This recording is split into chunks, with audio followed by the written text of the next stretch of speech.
Hi everybody, விஷயத்துக்கு வரேன்.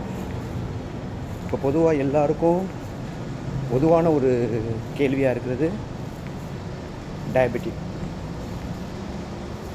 முன்னெப்போதும் வயசானவங்களுக்கு மட்டும் வரதா இருந்த அந்த டிசீஸ் இப்போ எந்தவித வயசு வித்தியாசமும் இல்லாமல் எல்லாருக்கும் வந்துக்கிட்டு இருக்கு.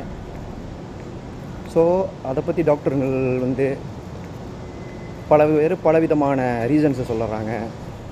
Stress, work pressure, sleeping pattern மாறுறது, எக்ஸசைஸ் இல்லாதது, சத்து இல்லாத உணவுல. ஆனால் இது எல்லாத்துக்கும் ஒரு முக்கியமான காரணமாக என்ன சொல்லுவேன்னா, நம்ம முன்னோர்கள் சொன்ன விஷயங்கள்லேருந்து ஒரு விஷயத்தை எடுக்கலாம். அதிகாலை உணவு, காலை உணவு அல்ல, அதிகாலை உணவு.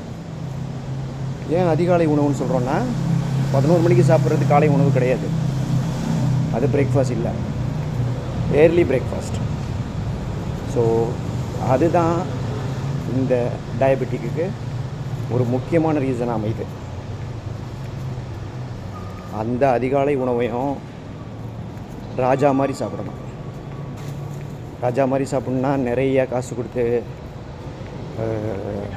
அதிகமான குவான்டிட்டி சாப்பிட்றது இல்லை, சத்தாக சாப்பிட்றது. அதுக்கு பேர் தான் ராஜா மாதிரி சாப்பிட்றது. ராஜா கொஞ்சமாக தான் சாப்பிடுவார், ஆனால் சத்தாக சாப்பிடுவார். ஸோ அதைத்தான் அந்த காலத்தில் சொல்லி வச்சாங்க. அதை நம்ம கடைப்பிடிக்கும் சதவிகிதம் ரொம்ப குறைஞ்சி போச்சு. ஸோ அதைத்தான் எல்லோரும் இனிமேல் முக்கியமான ரீசனாக சொல்ல வர்றாங்க. ஸோ அதை கடைப்பிடிச்சோன்னா இந்த டயபெட்டிக்கிலேருந்து, அது நம்மளை தாக்குறதுலேருந்து நம்ம காப்பாற்றிக்கலாம். அது போக நம்மளுக்கு டயபெட்டிக் இருந்தாலும் அதோடைய பாதிப்புலேருந்தும் நம்ம விடுபட்டுக்கலாம். Okay, it's me Asif, signing off. By.